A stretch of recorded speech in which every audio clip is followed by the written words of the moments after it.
I'm currently on board Holland America's newest cruise ship, Rotterdam, for a 21-night cruise around the Caribbean and into the Panama Canal. In my last episode, I left my previous cruise ship, Virgin's Valiant Lady, down in Miami, before jumping in an unusually fancy car for me to head north to Port Everglades. Here, I entered potentially the nicest inside cabin I've ever seen on a cruise ship, before then enjoying one of the most beautiful sailaways so far. If you'd like to see this episode in full, just head down to the description of this video and that's where you'll find the link. Anyway, after leaving Florida, we docked at Half Moon Cay, the private island used by Holland America, which I'll show you around in another video, before then spending a further 2 days at sea, travelling all the way down to the ABC Islands for our next port of call, Curacao. Now, I've never been here before, and so I cannot wait to show you around. If you do enjoy this video today, it would be great if you would help my channel to grow by clicking both the thumbs up and also the subscribe buttons. Right, let's go and explore Curacao. Hi everyone, good morning and welcome back to Holland America's Rotterdam. Now, if you've just found my channel, then I'm on this cruise ship for a 21-night cruise out of Florida, all around the Caribbean and into the Panama Canal. So if you want to see more, you know what to do. All you need to do is click the subscribe button directly underneath the video. But look, this morning, welcome to Curacao, which is a brand new port for me, and I cannot wait to get off this ship and do some exploring. Now, today I'm doing something that I say that I don't often do it, but in my last couple of videos, I've done it. I'm doing an excursion today. So last night when I got to my bed, I thought, right, I have no idea what to do tomorrow. We're only there for one day. Therefore, let's just do an excursion. So where I'm going today is the caves, which apparently are really, really famous here, and then Mambo Beach, which apparently is one of the most beautiful beaches here in Curacao. That tour will get me back to the ship for about 2 p.m. and all aboard is 4:30. So all going well, we're going to check out the caves, we're going to check out the beach, and then I'm hoping to quickly run from the ship along to the city centre, which is only about 10 minutes away from here, to get some photos and show you what it looks like downtown, so that whether or not you're going to do an excursion or not when you come here, hopefully we can cover all bases. Now, tonight when we get back onto the ship is going to be one of the biggest nights on board for the whole cruise. I'm telling you nothing more about that for now, other than the fact that it involves a pub crawl, which was very unexpected from a Holland America cruise. I thought you had to cruise on Virgin to get things like pub crawls, but no, apparently we have it on here as well. So look, enough chat from me here. Let me take you upstairs to the jogging track and let me show you what it looks like to dock here in Curacao, and let's go and explore. Looking out from the ship this morning, it was impossible not to stand there and say, wow, look at the colour of the ocean against that blue sky. It just looked absolutely amazing. Just at the end of the cruise dock, you could see a Welcome to Curacao sign. And at that, there were ladies in traditional dress that were getting their photos taken with the tourists. It just looked like such a great vibe. Just beyond that was this really long promenade boardwalk that took you along into the city. But more on that later, because I couldn't stop looking at this ridiculously high bridge, and all I could think was, I hope that our excursion isn't going to go over that. Spoiler, it did. Anyway, it's time to disembark Rotterdam and head on to Curacao to explore.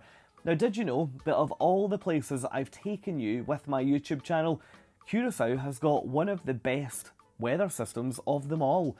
Per year here, these guys see about 3,000 hours of sunshine, which is, yes, over 8 hours of sunshine a day. It's also far enough south here that it's outside of the hurricane belt, so experiencing extreme weather here is pretty rare. Now, our excursion bus was the Blue Fiesta Tours one. I was delighted not to be on that Simpsons-esque American school bus that was pulled in beside us.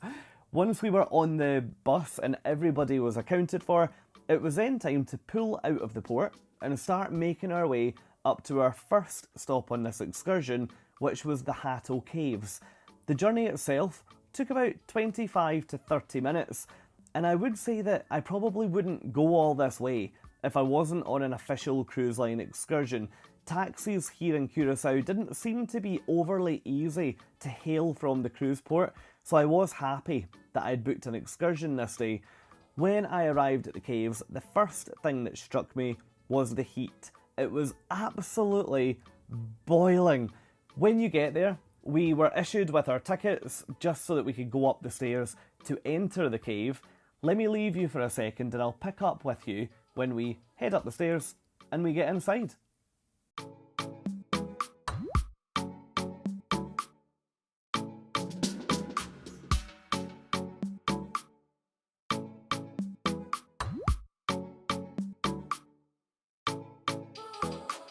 Here we are, deep inside the cave network. This place was absolutely incredible to experience firsthand. One thing that was particularly special was in here, there is a really rare bat colony, and we could see them all hanging in between some of the rock formations. It was absolutely amazing. Now, unfortunately, filming and photography wasn't permitted in the majority of areas of the cave, so I'm only able to show you some short snippets from the part of the cave where cameras and phones were allowed. Unfortunately, that means that I'm not showing you the best part of the cave, but hopefully it's giving you a flavour and giving you a feel for what the experience was like in there. Take it from me, when you're going up and down these stairs into the dark caves, it's really, really warm, but nonetheless, absolutely amazing.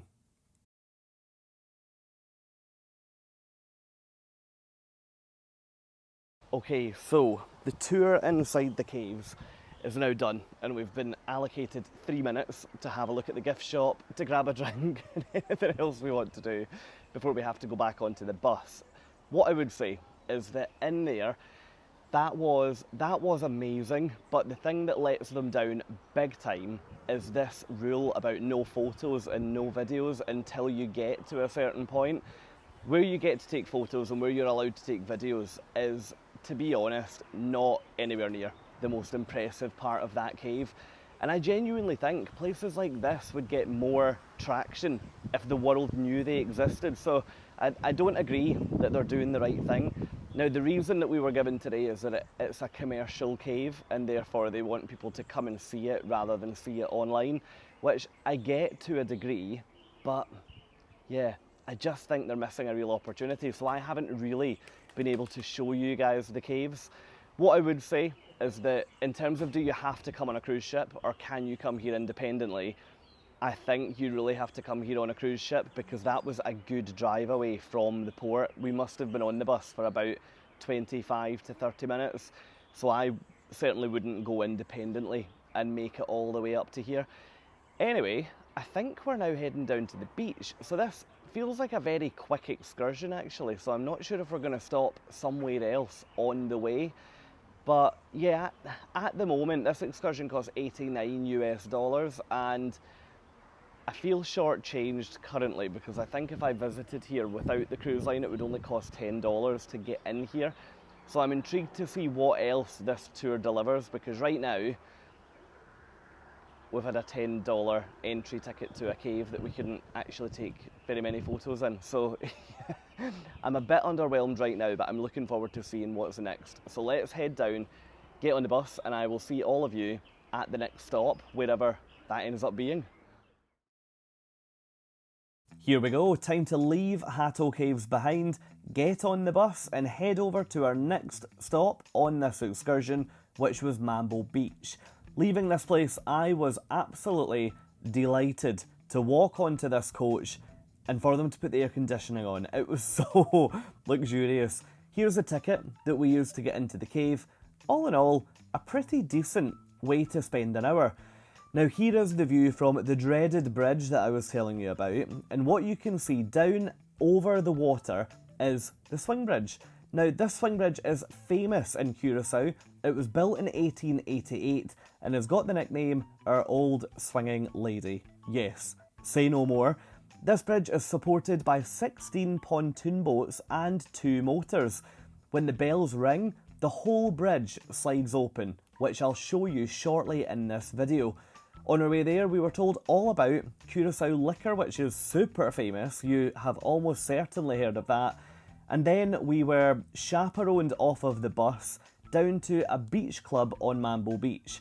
I have to say, I hate the whole "we're on an excursion, follow me with a flag at the front" thing, but it was worth it because when we got to the beach, look at this. It was actually really lovely. It was a bit of a mad dash when we all first got there to get towels on a lounger. However, I think I managed to do pretty well because I got a lounger on its own underneath my own private palm tree. How posh is that? And look at the water here. It was so clear, it was so calm, and super easy to get in for a paddle. Anyway, I'll leave you to have a look, and I'll catch up with you in a sec.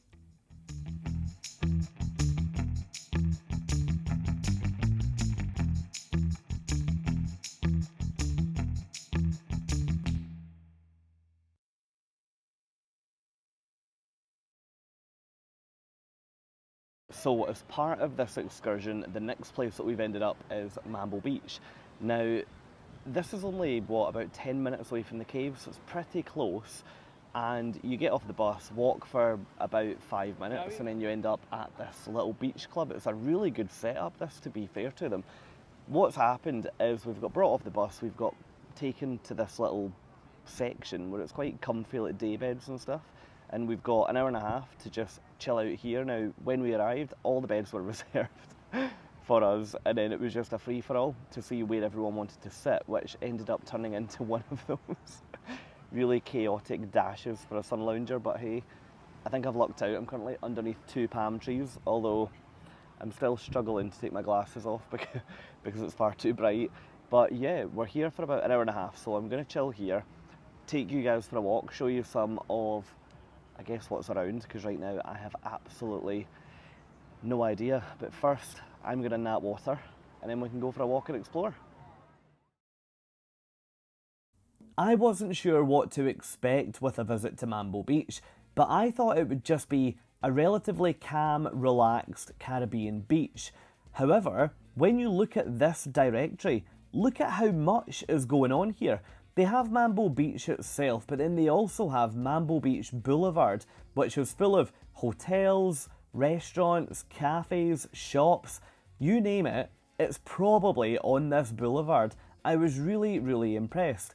One thing that did strike me though was the beach here, although right beside our little beach club, was so much busier. So if you are looking to relax on the beach and get some peace and quiet, choose carefully where you go here, because you could have somewhere really quiet and relaxing, but right next door it could be much, much busier.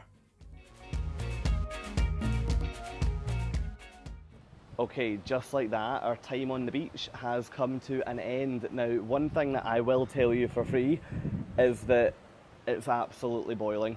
It's the opposite of cold right now. I think it's about 31 degrees today, so I am baking. I'm currently seeking a little bit of shade in this restaurant, which is just up a level from the beach, so thank goodness it's closed right now. Plan now, so we are going to head back onto the bus. That'll be about 1:30, which means we should make it back to the cruise ship about 2 o'clock. That gives us 2.5 hours before all aboard to hopefully head along what looks like the main boardwalk that connects the ship or the cruise port to the town centre. So head along there, hopefully check out the swing bridge. Don't know if it'll swing or not, but I actually have no idea what time of day it moves at, so we'll maybe check that out. And yeah, apparently the architecture downtown is very, very typical to Curacao, so looking forward to hopefully seeing some very impressive, very bright buildings. But look, enough from sweaty me here by the beach. Actually, one other thing, you can probably see there's Christmas everywhere here. So by the time you watch this, I have to make an apology because Christmas will have been and gone, and that will be a distant memory. But yeah, it's very weird doing the run up to Christmas somewhere so warm. So look, let's get back on this bus before it drives away without us, and I'll see all of you, hopefully, all being well, downtown.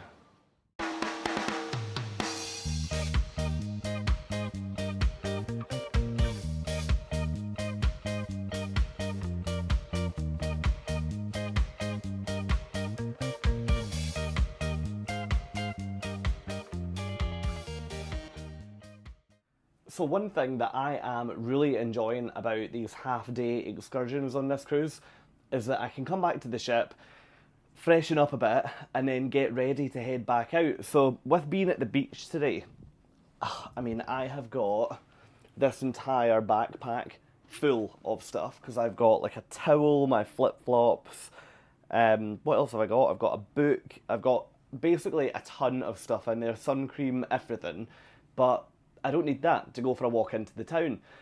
What I do need is some water, which I've just got from the Dutch cafe upstairs. I'm having a coffee now to try and recharge, so yes, that's also from the Dutch cafe. And we're going to have to talk about what else I've got.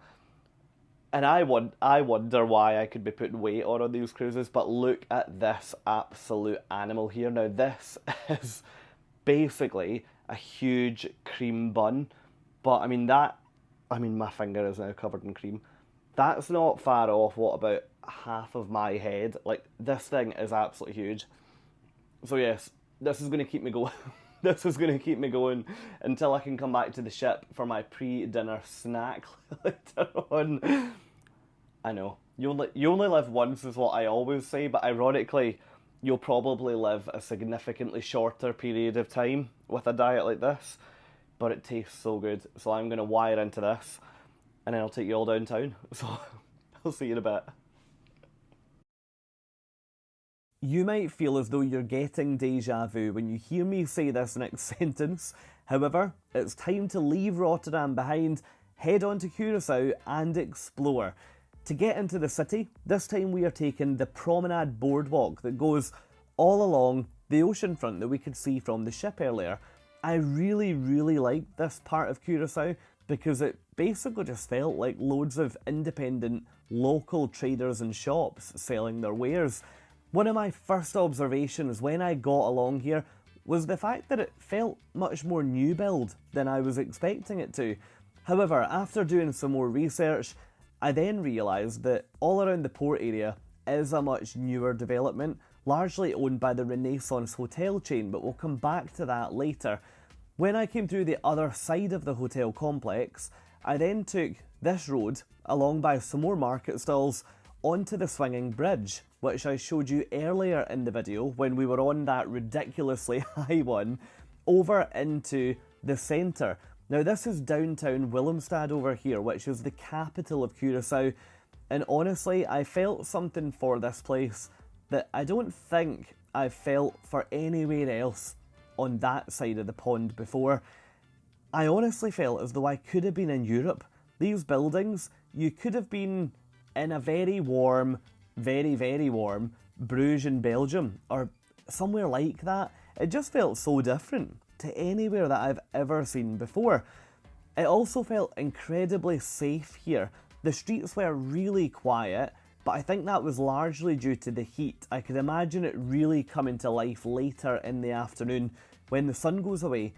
One really clever idea that this place has had to, I assume, get rid of the weight of padlocks from a moving swing bridge is to install these enormous big love hearts right down beside the bridge. You're more than welcome to come and attach your padlock onto the bridge to leave a lasting symbol of maybe whoever you visited Curacao with. After that, I just had a wander around the centre, and yes, more Christmas. Can we, for a minute, just talk about the architecture here? I'm going to turn around and get blinded by the sun, but the architecture here is so European considering we're in the middle of the Caribbean. Some of these buildings, you actually could be in Europe. Granted on a very hot summer's day, but you actually could be in Europe and find buildings like this. I'm finding our stop here very interesting because I've only previously been to Aruba as part of the ABC Islands, never Curacao, and I've also never been to Bonaire before. So this to me feels totally different to Aruba, and it feels as though there's a much stronger Dutch influence here. But yeah, let me know in the comments if you've been to 2 or all 3, would you agree? And what am I missing with not seeing Bonaire?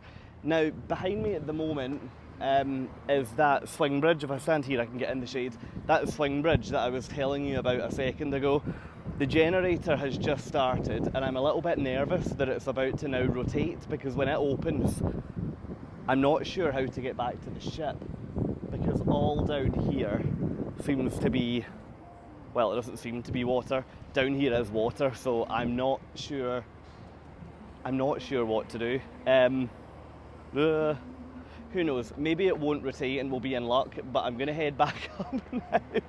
If nothing else, we're about to get a time lapse of the bridge opening, so let's wait and see, and I'll be able to tell you how long it stays open for, every cloud. But yes, the bridge is emptying and the generator is on, and oh my goodness, it is opening. Great, okay, so let me show you what it looks like when your primary connection to the cruise port gets cut off here in Curacao. And I'll show you what this bridge looks like when it rotates, because to be fair, it is pretty impressive. Stressful given the time scale that we're on right now, but impressive.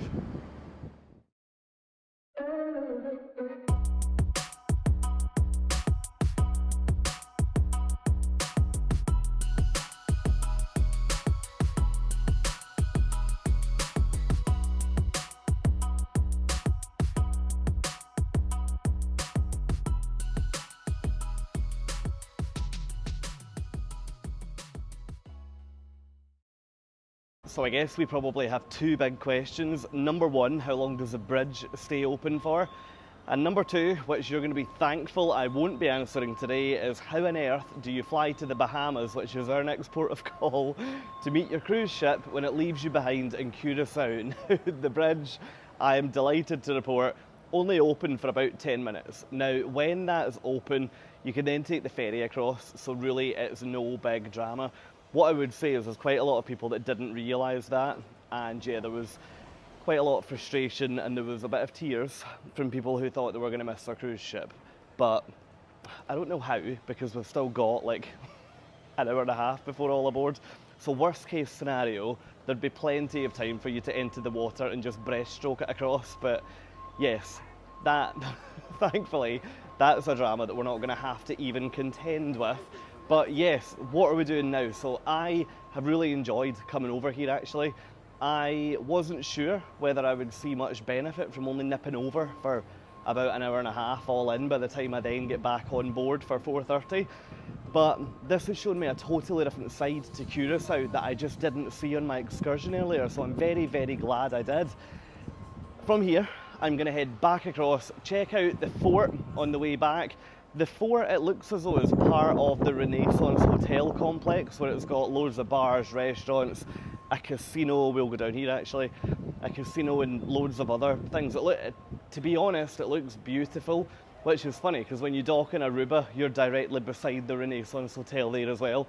So I'd be very intrigued to know if in Bonaire it's the same. They've got a very clear plan. So yeah, I'll head over there, have a look, and then I'll catch up with all of you when we get back on board Rotterdam, because tonight is going to be a good one. Do you want to laugh? You honestly could not make this up. Let's talk about our old friend, the swing bridge, which was causing me a bit of mental distress earlier.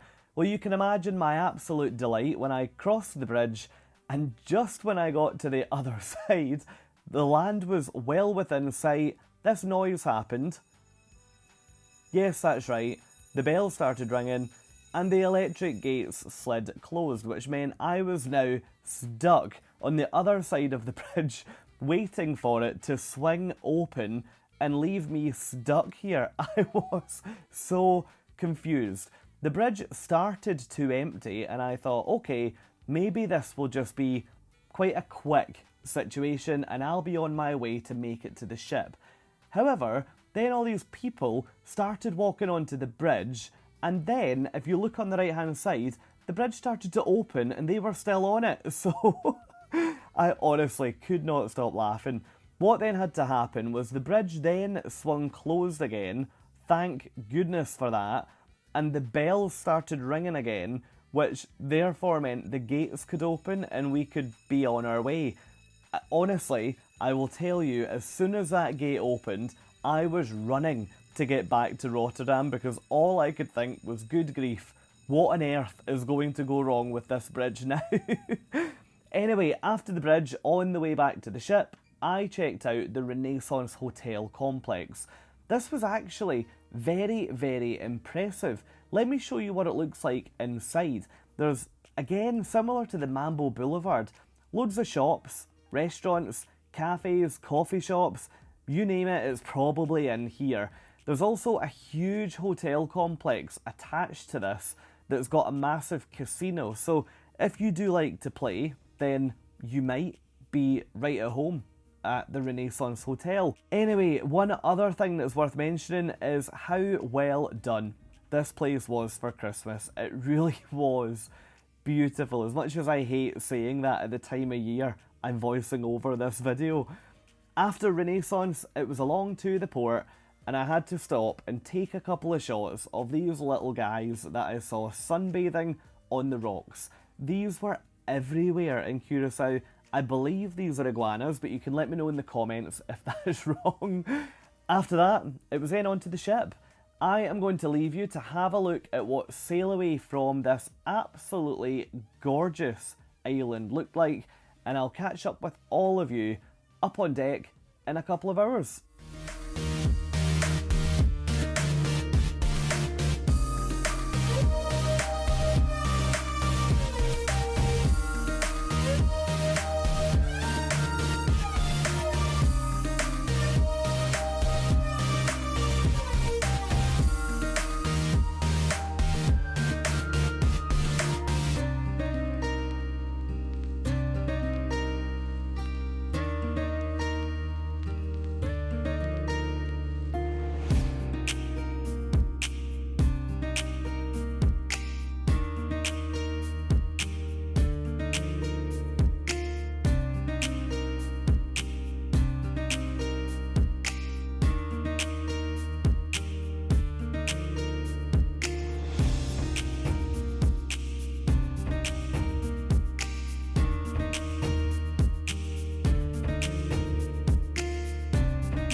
Okay, after what was an absolutely beautiful sail away, we're now out at sea again. Now you can probably tell I have just been lounging about on one of these sun loungers watching Curacao disappear, and the conditions out here tonight are just absolutely beautiful.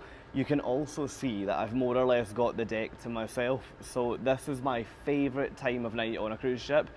It must be, I don't even know what time it is, it must be about 6 o'clock, and everyone is either in the dining room or they're away getting ready for dinner. And that means that if, like me, you really enjoy trying to grab the last few minutes of sunshine, then you're going to be in your element up here because you're not surrounded by other people. So yeah, maybe just 5 more minutes, then I'll head downstairs, get ready for dinner, and I'll talk to all of you about what's happening out and about around Rotterdam tonight shortly. Right, here we are. I am now back in the room. I'm showered, I'm changed, I'm napped. So I actually now, I feel like I'm bouncing with energy now in comparison to when you last would have seen me. But yes, I'm now awake and I'm ready to go. Tonight, I can't wait for tonight. So, tonight is the orange party. As you can probably tell from the colour of my t-shirt. And potentially my skin, although it's maybe a little bit on the red side, but yeah, yeah. So tonight is the orange party. I actually bought this t-shirt on the ship, but my tip is, if you don't have anything orange and you're planning to buy, for example, this, make sure you buy it on the first couple of nights, because the further into the cruise you get, everybody else on board realises they have nothing orange, so everybody tries to go to the gift shop to buy things that are orange. Now, I couldn't buy this on the last cruise because they sold out, but they must have restocked in Fort Lauderdale when we were changing over. So I went on day one of this second part of the cruise to make sure I could get one. So yes, I've got my t-shirt on ready. And based on what I saw last week, although it was very light touch last week, people really go for this. I found it, to be honest, I found it quite funny how committed people were. I don't think I've seen that level of commitment on a cruise before for a theme night, because Costa do theme nights. Maybe like Virgin, people really went for Halloween. Maybe that's what this is like, but this happens every cruise. So the orange party is once per cruise on every single Holland, I nearly called them America Holland, every single Holland America cruise. So if you've got one booked, pack something orange and yeah, be prepared for quite a fun night. So my night's kicking off at 8:30, which is in about an hour from now, so I need to go to get dinner first, so I'm just going to get dinner at the buffet. But my night kicks off with a bar crawl, which is covering 4 bars on the ship. The first one is a rogue one. The first one is Exploration Central, which is more of a cafe, so I'm intrigued to see how they're going to do that. That's at the Crow's Nest all the way up on deck 14 at the front of the ship. And then I have no idea which other bars we're going to, but I've been promised it should be a lot of fun. Now, you can sign up for this anywhere on board at any of the bars, and it costs $25 per person to join in.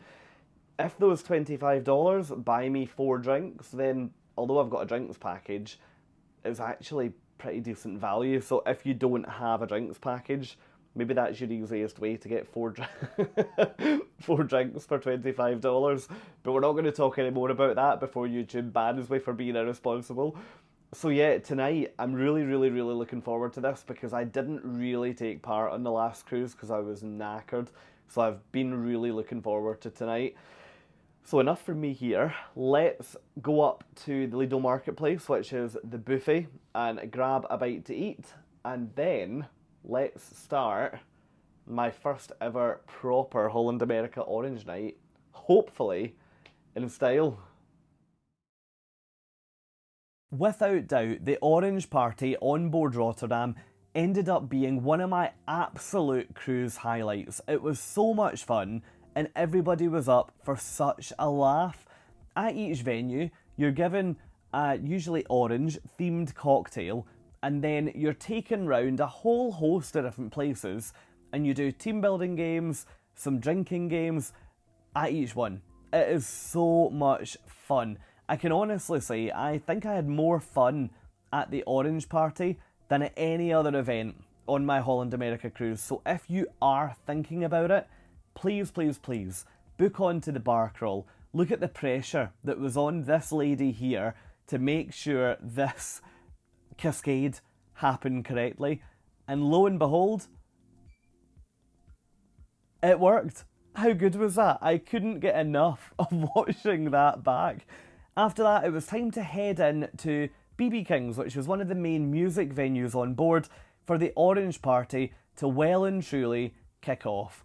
Don't worry if you don't have your own orange accessories, there are plenty that you can pick up on the actual night itself to wear on board. Throughout my Rotterdam videos, I've made reference to where I eat breakfast, lunch, dinner, and everything in between. If you'd like to learn more about dining on board these absolutely beautiful cruise ships, then head over to this video, which is my full dining guide from Holland America's Rotterdam. You can either click the link on your screen now, or you can head down to the video description and you'll find the link to my dining guide there. If you enjoyed this video today, please remember to give it a thumbs up, and while you're there, please click subscribe. Thank you for watching.